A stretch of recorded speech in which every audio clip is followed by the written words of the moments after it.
မေနဖူမှက်ကြီးကိုက်နေတာငါသမီးအမေနဖူမှာမှက်ကြီးကိုက်နေတယ်ဒီမှက်ကြီးကိုမောင်းလိုက်စမ်းပါဆိုတော့အနာနာဂျပွေးနဲ့ကောက်ထုတဲ့သမီးလိုဟာမျိုးဘာလားလို့ခေါ်တယ်လောက်တာတော့စေရနာနဲ့လောက်တာအမေကိုက်ရမလားလို့ဆိုမှက်ကိုထုလိုက်တာပဲဒါပေမဲ့အမေနှစ်ဖူးကွဲပြီးသေးတယ်သေးတော့သူကငိုတယ်လေမထုခင်ကနေဒါထုလိုက်ရင်နှစ်ဖူးကွဲသေးလိမ့်မယ်ဆိုတော့ तू မသိဘူးလားမသိဘူးဘာလားဆိုတာဒီလိုပဲကိုယ်ပေါ်မှာစေရနာရှိခြင်းရှိမယ်လှုပ်တဲ့မလှုပ်တဲ့မသိရင်ဘာလားပဲဒီလိုဆိုလို့နော်အဲ့တော့ဘာလားဟာအလွန်ကြောက်စရာကောင်းတာဖြစ်သောကြောင့်မြတ်စွာဘုရားဟောတယ်သေယောအမိတ်တော်မေဓာဝီ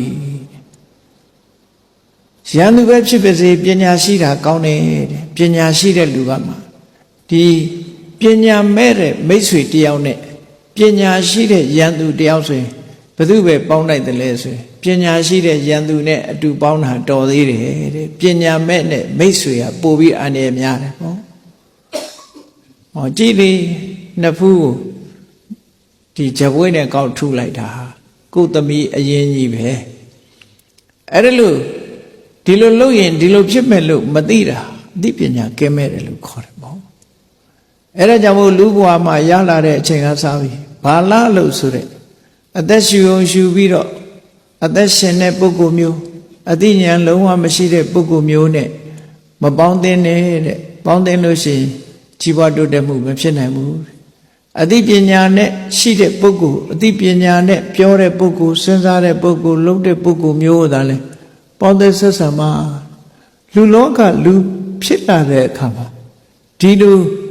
ကောင်းကျိုးချမ်းသာတွေရဖို့ဆိုတာအသိပညာရှိတဲ့ပုဂ္ဂိုလ်တွေနဲ့ပေါင်းသင်းဆက်ဆံပြီးမှကိုယ်မှကြီးပွားတိုးတက်မှာအနုဝဆိုကြီးပွားတိုးတက်မှုဆိုတာမဖြစ်နိုင်ဘူးနော်ကြီးပွားတိုးတက်မှုကလုံးဝမဖြစ်နိုင်ဒါကြောင့်မို့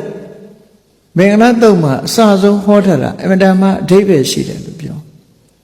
လူဘဝရောက်လာပြီဆိုလို့ရှိရင်ဘာလားနဲ့မတွဲမိဘူးဆိုပါစို့စဉ်းစားကြည့်ရကိုဟာလူတယောက်ဟာအတိတ်ကံကြောင့်အိတ်တေမိသားစုတစ်ခုတည်းရောက်လာအဲ့ဒီမိသားစုတွေကအမေအဖေကမကောင်းမှုဒုစရိုက်နဲ့အသက်မွေးတဲ့အမေအဖေဂျားမှာရောက်လာတဲ့သားသမီးဟာဘာဖြစ်မကောင်းမှုဒုစရိုက်နဲ့အသက်မွေးတဲ့သားသမီးဖြစ်သွားဟောတခြားလုံးသွားရောအသိဉာဏ်ကင်းမဲ့တဲ့မိသားစုတွေရောက်လာတဲ့သားသမီးသည်အသိဉာဏ်ကင်းမဲ့သူပဲဖြစ်သွားဟောပညာရှိတဲ့မိသားစုတွေရောက်လာတဲ့ပုဂ္ဂိုလ်ဟာကံကောင်းသွားပညာရှိတဲ့မိသားစုမှုသူဟာအသိပညာတွေရရှိလာတဲ့ပုဂ္ဂိုလ်တွေဖြစ်လာတယ်ဒီလိုဆိုလိုတာနော်အဲ့တော့ဘဝတစ်ခုဟာအစပြုလာတဲ့အချိန်မှာအလုံးကိုအရေးကြီးတယ်ပေါ့အသိဉာဏ်ရှိဖို့အလုံးကိုအရေးကြီးအသိဉာဏ်ရှိတဲ့ပုဂ္ဂိုလ်အတိုင်းဝိုင်းနဲ့ရောက်လာမှဒီပုဂ္ဂိုလ်ဟာအသိဉာဏ်ရအနုဝဆိုလို့ရှိရင်ဘာလာတဲ့ပဲလဲပဲမြတ်စွာဘုရားတောင်းမှုမင်္ဂလာတုံးမှာစစချင်းမင်းတို့ဘဝမှာလူလာဖြစ်တဲ့အခါမှာဘာလာတွေအတိုင်းဝိုင်းနဲ့ရောက်မလာပါစေနဲ့ပဏိတအတိုင်းဝိုင်းနဲ့ရောက်လာပါစေပဏိတအတိုင်းဝိုင်းနဲ့ရောက်လာမှမင်းကြီးပွားတိုးတက်မှာလို့ခေါ်တာပဲဒါအဲ့လိုကြီးပွားတိုးတက်လာမှ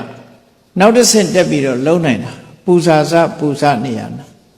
တကယ်ကိုဂုဏ်ပြုလိုက်တဲ့ပုဂ္ဂိုလ်တွေကိုဂုဏ်ပြုတယ်ဆိုတာလေတကယ်ပညာရှိတဲ့ပုဂ္ဂိုလ်လုပ်တဲ့အလုပ်ပဲလေလူတော်လူကောင်းကိုရွေးချယ်ပြီးတော့ဖြစ်ပေါ်လာတယ်ဒီလိုဆိုလိုတာပေါ့အေးလောကမှာကြီးပွားတိုးတက်မှုဆိုတာပေါင်းသင်းဆက်ဆံမှုဟာအလွန်အရေးကြီးတယ်ပေါ့